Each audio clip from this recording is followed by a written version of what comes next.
Come get my unfiltered thoughts on this pop-top model home. This is a Lennar home. The floor plan is the Davis. It's in Castle Rock, Colorado, and the original floor plan is a ranch with the option to upgrade to a pop-top.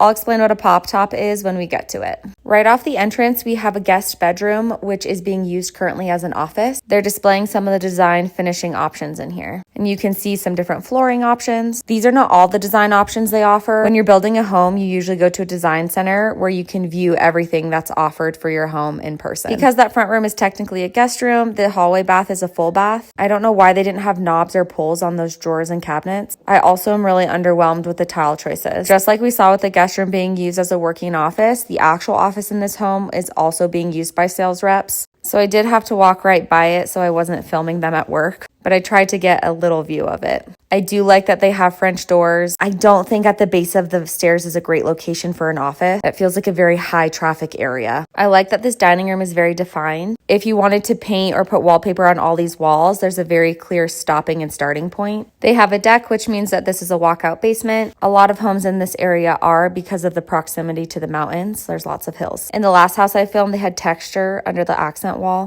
I'm so happy that this one has a nice smooth finish. There's no pre-wiring for a chandelier over the dining room table, but that is potentially an upgrade. I wish those cabinets were ceiling height. I like that they continued the same accent wall into the living room to create some cohesion. I don't understand why that fireplace is so high. Notice that the mudroom walks into the kitchen. I want to point that out and you'll see why in a second. This house has the main bedroom on the first floor. I wish they would have continued the hardwood into the bedroom just like they did with the guest room. The bathroom is very spacious. I'm almost wondering if this model home did mostly included options so you could see what kind of house you would get without spending extra money. Shower with a bench, but there is no bathtub. So far, everything has felt pretty generic. I think that's one of the main reasons I think they're probably using all included finishes. You can still make a home look amazing even when you're on a budget though. I wish they did a little bit better of a job showing that. Something I really do like about this main bedroom though is how the closet attaches to the laundry room. In addition to that, the laundry room attaches to the mudroom. This seems perfect for people who have professions that get really dirty. They can come in from the garage, drop all their clothes right into the laundry room, into their closet to change, or into their bathroom to shower without having to go through the whole house. I'll make my way back around, but I did want to stop and look at the kitchen. I love the size of this island, and I really like that there's seating on two sides. This cabinet seems perfect for a KitchenAid, but I wish that outlet was higher on the island.